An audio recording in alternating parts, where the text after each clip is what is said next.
Tingnan niyo yung inahin guys. Ayan o. Hanay-hanay sila. Ayan. Pagka po may umitlog, gumugulong siya pababa. Ayan. Tapos, meron pa sa loob mga tandang. Ayan pa guys. Ayan. Hanay-hanay din yan hanggang doon sa dulo. Ayan. Ayan, may mga ayan o.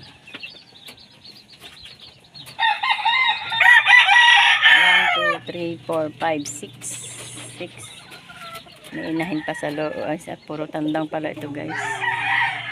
Puro tandang. 7, 8, 9, 10, 11, 12, 13, 14 po yung nakakulong dito, pero pa yung nasa labas.